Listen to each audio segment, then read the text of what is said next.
अस्सलाम वालेकुम दोस्तों, उम्मीद आहे तव्हां सभु ख़ैरियत सां हूंदा।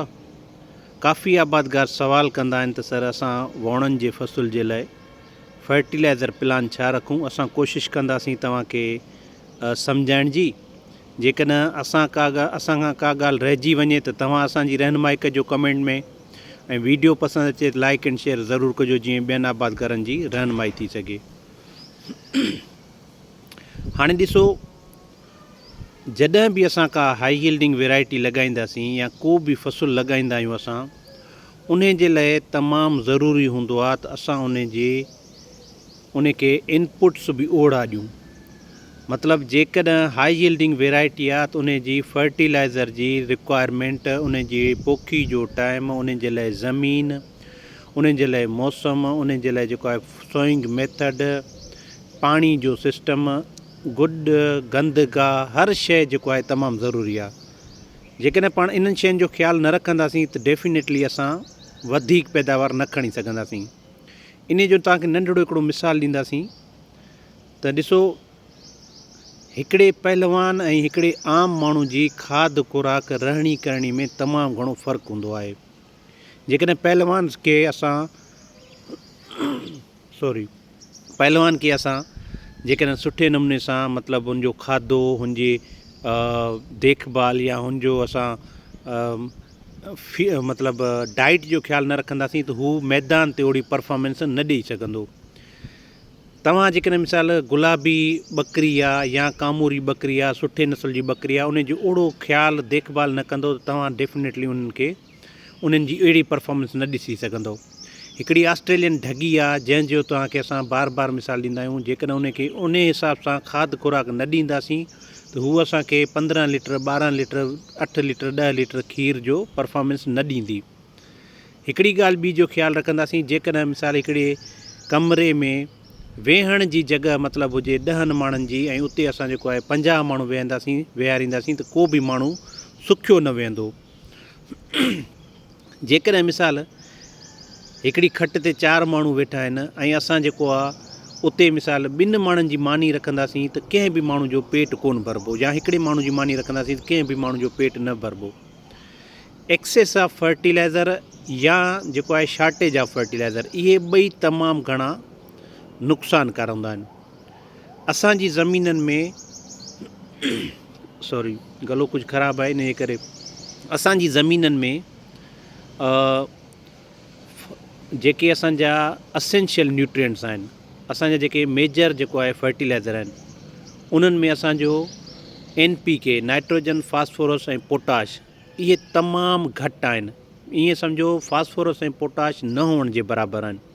जेकॾहिं असां ग़लति हुजूं तव्हां असांखे कमेंट में सही कजो, पर जेका इंफॉर्मेशन या जेका असां लिटरेचर में पढ़ियो आहे त इहे शयूं आहिनि। हाणे जेकॾहिं तव्हां का हाई यील्डिंग वैरायटी लॻायो था वणनि जी, मिसाल पाण हींअर वणनि जो फ़सुलु आहे, आबादगार काफ़ी वणनि जे हवाले सां राब्तो कनि था। जेकॾहिं तव्हां वणनि जे फ़सुल जे लाइ फास्फोरस ऐं पोटाश शुरूआति खां इस्तेमालु कंदो त उहे तव्हांजे लाइ तमामु घणो फ़ाइदेमंद थींदो। जेतिरो असांजो ॿूटो तंदुरुस्तु हूंदो, जेतिरो असांजे ॿूटे जी पाड़ सुठी हूंदी, जेतिरो असांजे ॿूटे खे न्यूट्रिएंट सुठा हूंदा, जेतिरो असांजे ॿूटे खे आबहवा सुठी मिलंदी, उहो असांजो ॿूटो इंशा ताला उन तरीक़े सां परफॉर्म कंदो। हाणे हिकिड़ी ॻाल्हि त क्लियर थी वई, फास्फोरस ऐं पोटाश वारा भाण असां शुरूआति खां ॾियणु शुरू कंदासीं। पोइ शुरूआति जो मतिलबु इहो आहे त जॾहिं तव्हां पोखी जे टाइम ते ॾियो त बि फ़ाइदो आहे, नुक़सानु कोन्हे को, असांजे फ़सुल खे मिलंदा। पहिरीं इरीगेशन ते, पहिरें पाणी ते ॾियो त बि फ़ाइदो आहे, नुक़सानु कोन्हे को, असांखे मिलंदा। या ईअं खणी चऊं त 30 खां 35, 40 ॾींहंनि जे अंदरि इहे शयूं तव्हां अप्लाए कंदा अचो, वक़्फ़े सां थोरो थोरो तव्हां अप्लाए कंदो त इंशा ताला पंहिंजे फ़सुल खे फ़ाइदो थींदो। उन सां गॾु सल्फर ऐं नाइट्रोजन, यूरिया, इहे तमामु ज़रूरी आहिनि।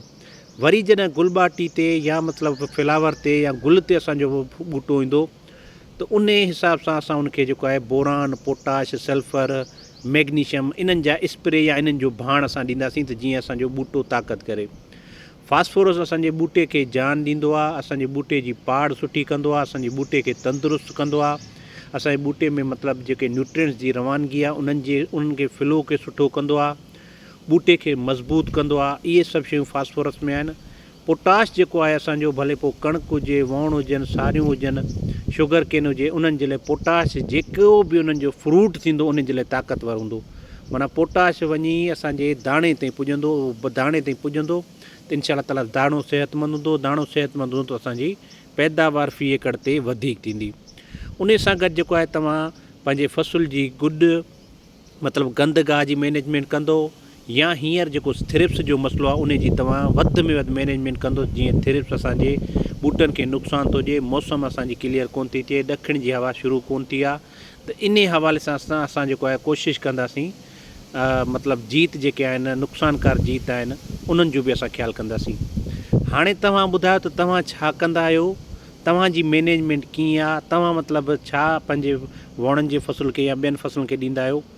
आबादगार जेसीं ताईं मतिलबु सुठो फर्टिलाइज़र यूज़ न कंदा तेसीं ताईं सुठी आबादी नथा खणी सघनि। इहे सभु शयूं आहिनि, पर इहो आहे त ॾिसो जेका शइ तव्हां वटि अवेलेबल हुए, ईअं न त असां नथा चऊं त तव्हां वटि जेकॾहिं अवेलेबल न आहे ऐं तव्हां वरी बि जेको आहे नुक़सानु करे जेका शइ मतिलबु खणंदो त उन जा वरी ॿिया नुक़सानात बि आहिनि ऐं उहो तव्हां पाण मैनेज कंदो, उहो तव्हां ते डिपेंड थो करे तव्हां शयूं कीअं था मैनेज करो। पर इहे शयूं ज़रूरी तमामु आहिनि, ॿूटनि जे लाइ ज़रूरी तमामु आहिनि। तव्हां वटि आहिनि, असां वटि आहिनि या न आहिनि, उहा हिकिड़ी अलॻि ॻाल्हि आहे। उमेदु आहे तव्हांखे वीडियो पसंदि आई हूंदी। वीडियो पसंदि अचे त लाइक एंड शेयर ज़रूरु कजो। सॼियूं शयूं ॿुधंदो तव्हांखे जेके मिसाल ॾिना आहिनि या जेके असां खां आबादगार वणनि जो बिज या ॿिया कणिक जो बिज वठनि था, असां उन्हनि खे कंसल्टेंसी ॾींदा आहियूं। असां मुसलसल आबादगारनि खे रहनुमाई कंदा रहंदा आहियूं, उन्हनि जे सुवालनि जा जवाब ॾींदा रहियूं। तव्हां मां बि काफ़ी आबादगार असांजे हिन पेज ते असांजे जेको आहे हिन नंबर ते राब्तो कंदा आहिनि, त असांजो रवैयो या असांजो तरीक़ेकार तव्हां ॾिठो आहे त असां तव्हांजी बहितर रहनुमाई कंदा आहियूं।